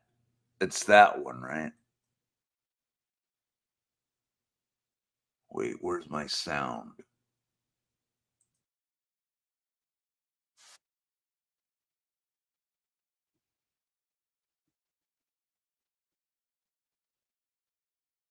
That's not the same icon.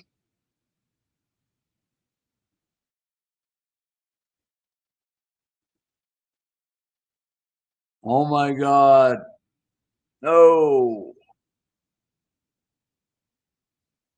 That's not the same icon, man. Look at the icon.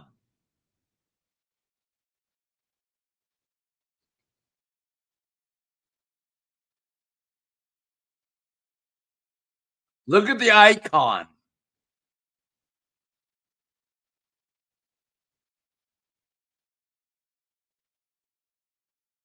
Dude.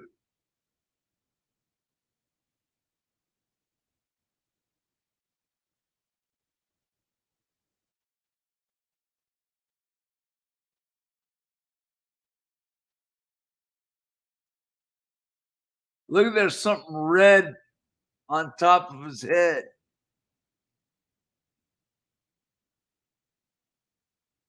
I'm looking at it.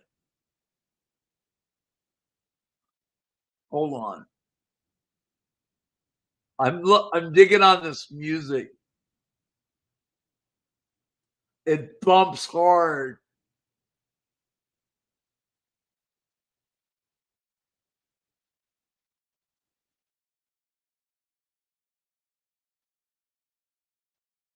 Hey, no backbiting like that.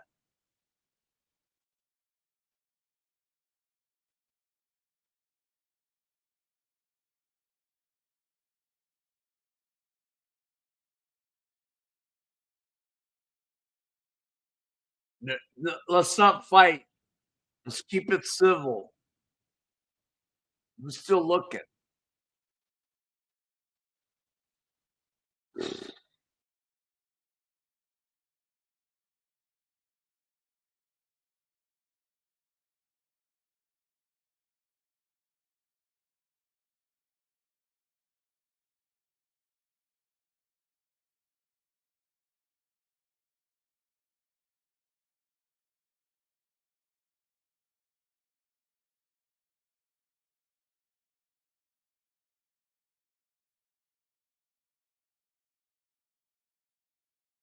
It is similar though.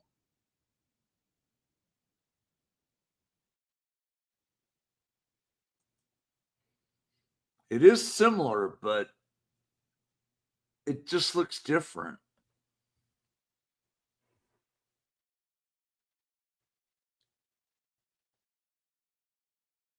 Seriously.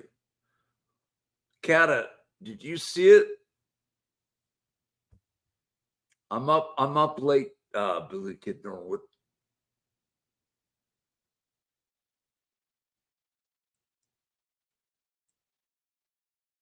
I'm on a phone call. Okay.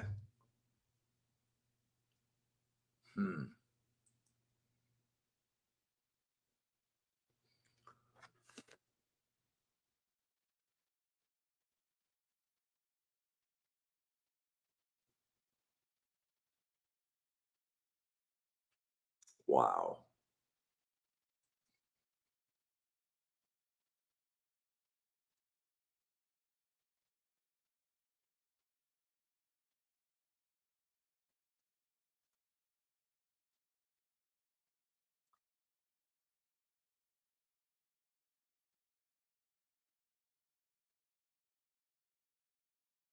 He's in Canada anyway. Why would the police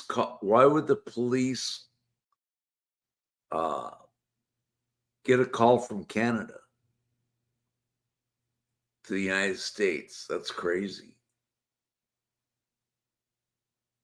Johnny Bravo, why?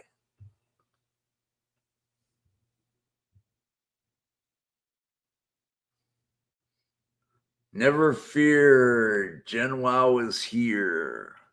Thank you, Jen Wow. Jen Wow.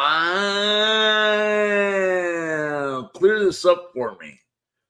Is this Johnny Bravo the same Johnny Bravo icon that was on Sheep Show, Jen Wow? Just don't look like it. I mean, it's similar, but it don't look like it. Yes. Are you certain?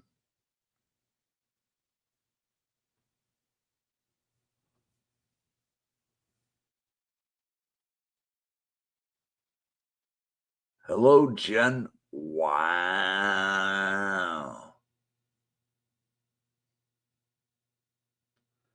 He was from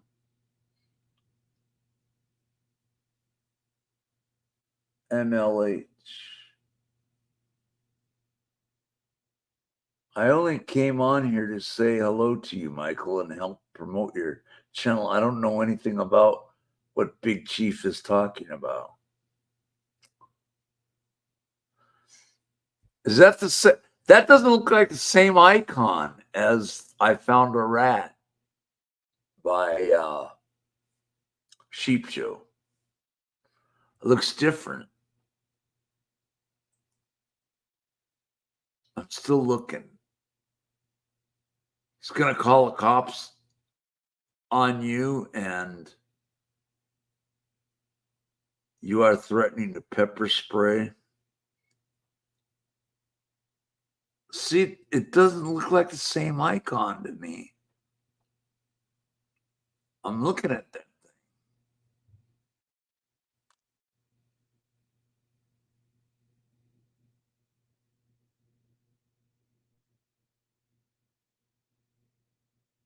No, someone else screwed Johnny Bravo.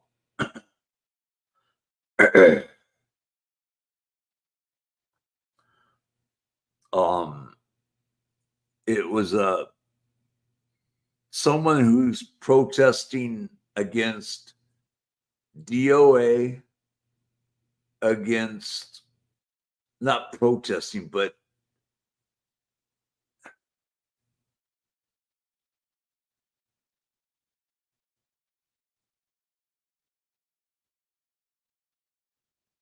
this Johnny Bravo is from Canada. Why would a Canadian call police in America? They won't even take the call. They look at caller ID Canada. It's a person in Canada calling.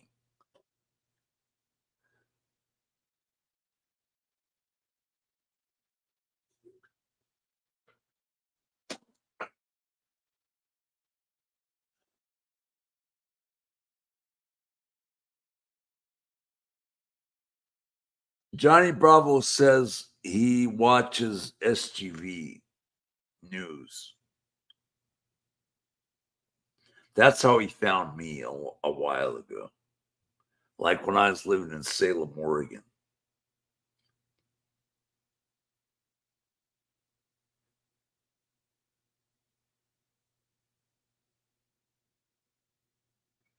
I think it's a different one.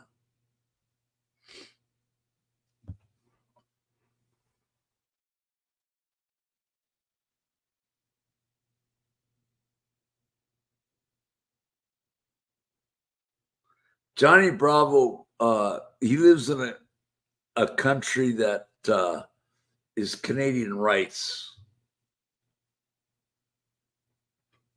It's a different one.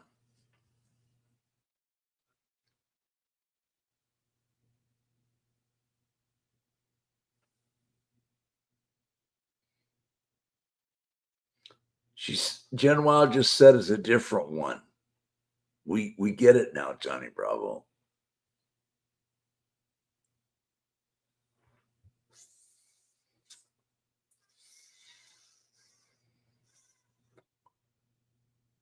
Someone that doesn't like DOA, someone that doesn't like Streets LA, someone that doesn't like Johnny Bravo, someone that doesn't let it. I don't think it's this Johnny Bravo, by the way. Someone that doesn't like Jessica Palmadessa. I don't think this Johnny Bravo in here knows any of these people. He knows SGV. That's about it.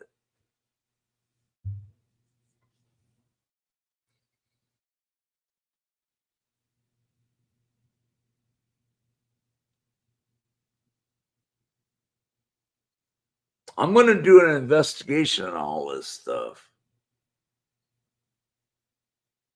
I really am. Click my like button, guys. It's free. It doesn't cost a dime. That's 16 likes. 4 more likes, 20. I don't know none of those people. The people that I mentioned you never heard of. Okay, I get that. The only person you know is SGV.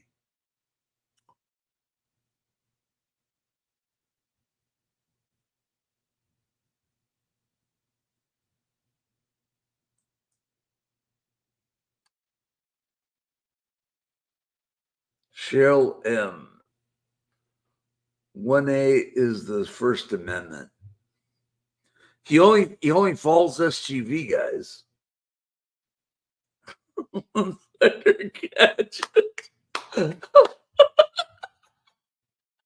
Dead. That was great, Caterpillar. I'm so dead. That was awesome. Slow your roll. Oh, geez.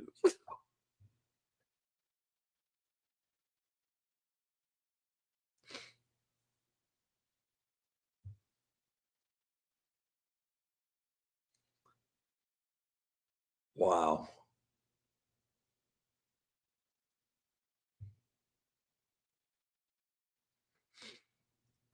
Anyway,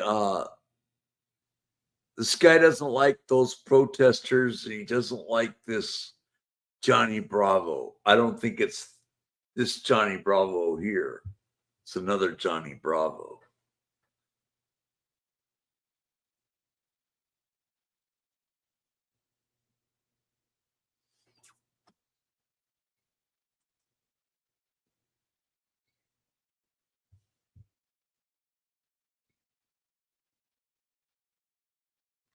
Wait a second. Where's the pause button? Oh, there it is.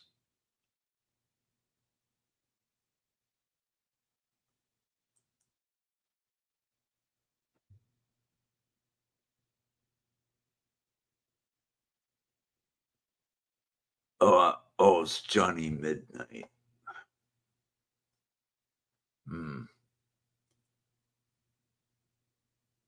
So Johnny Midnight and Johnny Bravo in this sheep show. It's 2 Johnnies in there.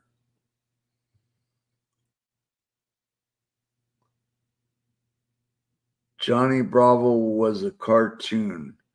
The beach is that way was his famous line. I'm so thankful there's only one Caterpillar. Thankful that too. There better not be any more Caterpillars.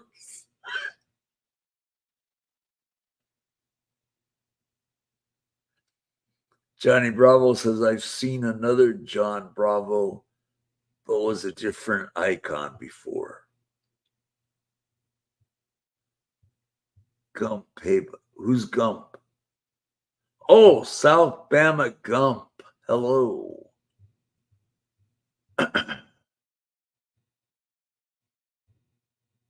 I don't even know who South Bama Gump is. How do you guys know him from?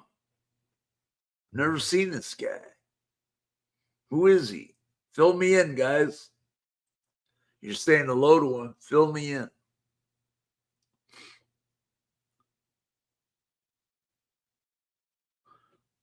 How's it going, South Bama Gump?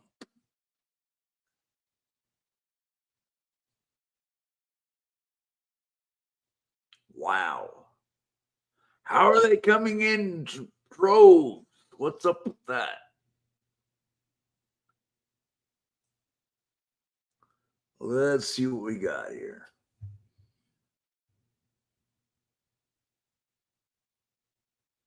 There's a jump that hangs in Bal's chat.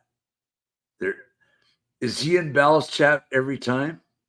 Hi, Michael Mullins. I've been subbed to you forever. You have? How come I've never noticed you before? I don't know any Bals. I don't either. No, I know Bal. How do you guys know all these guys? What's his original name? Different name. What was their different screen name? Just like Johnny Bravo here in this chat had Frankie and Johnny or something like that. I don't remember your name again. Please refresh your former name, Johnny Bravo. South Alabama Cop Watch. Oh, okay. I don't. Have I been subscribed to your channel? I don't. Michael, I think it's time for you and I to head to memory care. Let's not go there.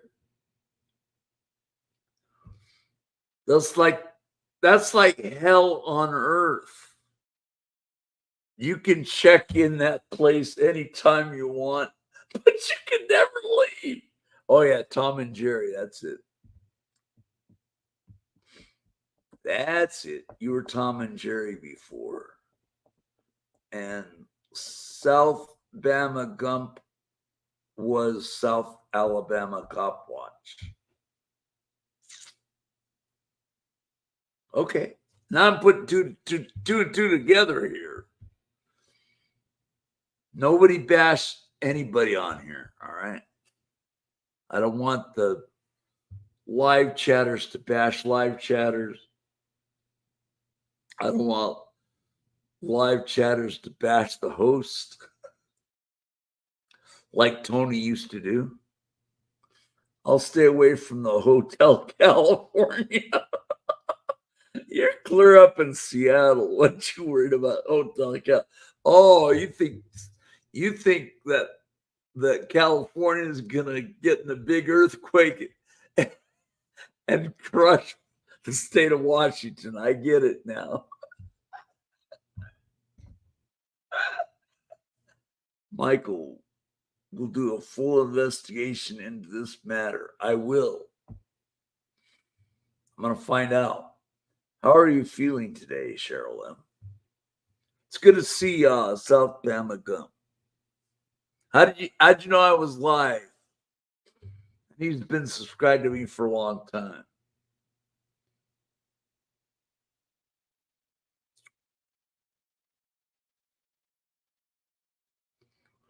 Oh boy, God only knows.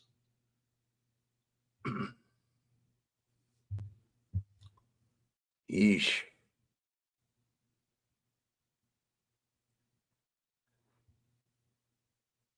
You were quoting a song. You can check it anytime you want, but you can never. That's just like memory care or Scientology for that matter. You can check into Scientology anytime you want, but you'll never leave.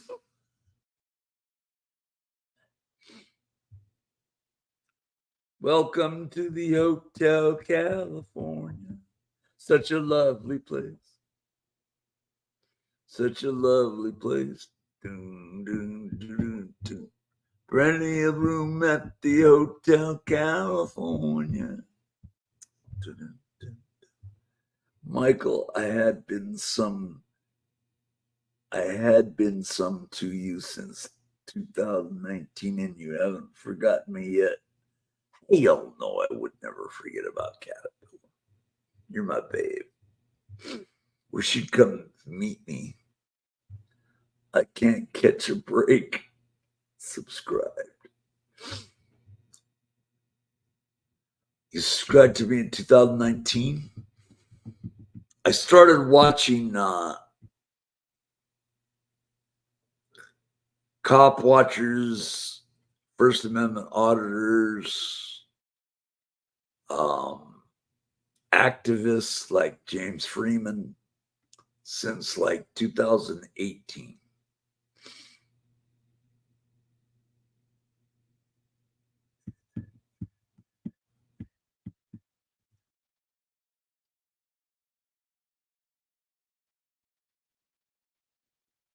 Subscribed to me since 2019.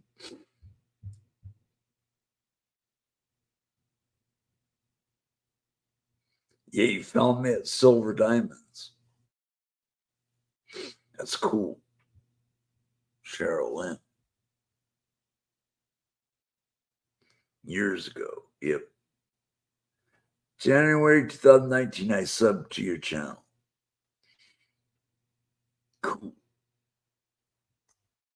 Oh, it's awesome.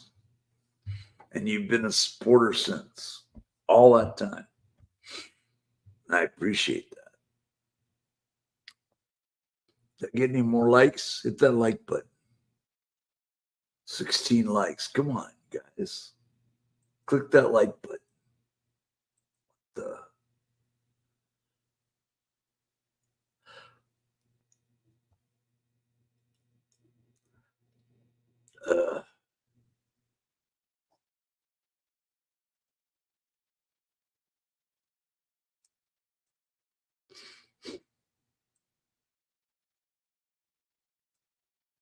Yeah. I'll give you some heart. I'll give you heart. I'll give you some loving. There you go. Dude. Am I going to make it? I found a rat. I like the music in this. It's great.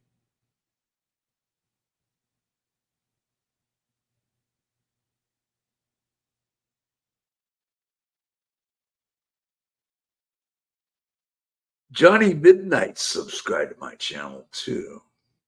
Also, he was in the Sheep Show.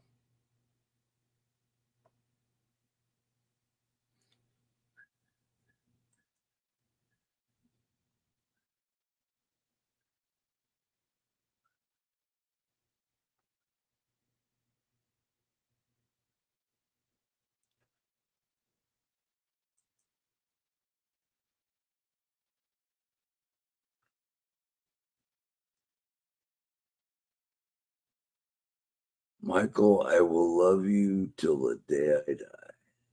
Oh my goodness. Don't die on us then.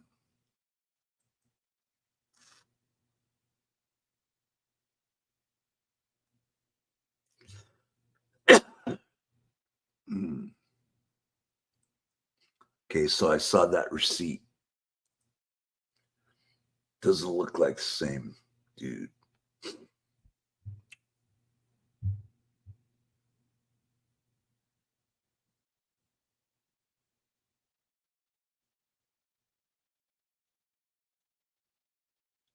We were bad company till the day we die. I love that song. I love Bad Company. We like making. We like making to you. Do, do, do, do.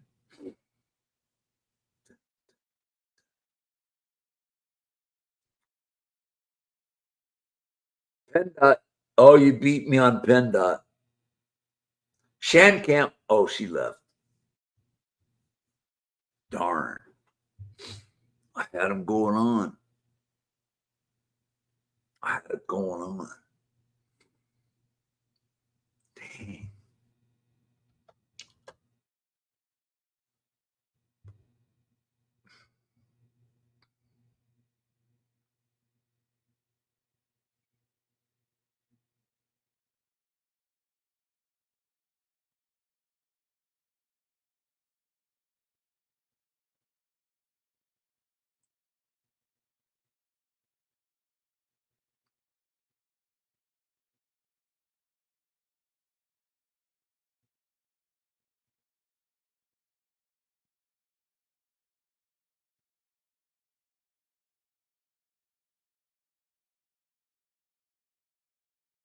Let's see something here.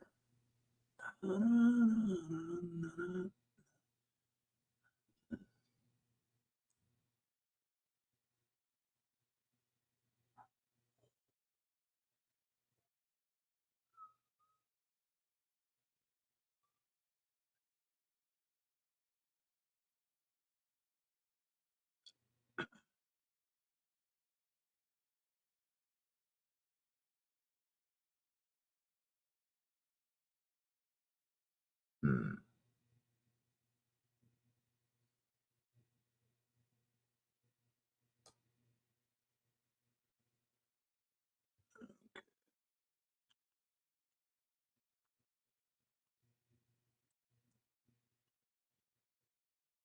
AD do. Oh yeah, I forgot about that. Yeah, you beat me on that one too. 80 do. PennDOT.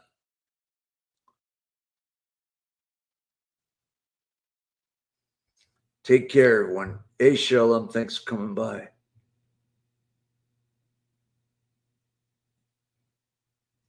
It is the 2-hour mark. I'm getting tired. I think it's time for me to go. 2 hours in. I was in for 2 hours and 22 minutes overtime. So, with that, I need to bid you a farewell. Take care, everyone. God bless you, each and every one of you.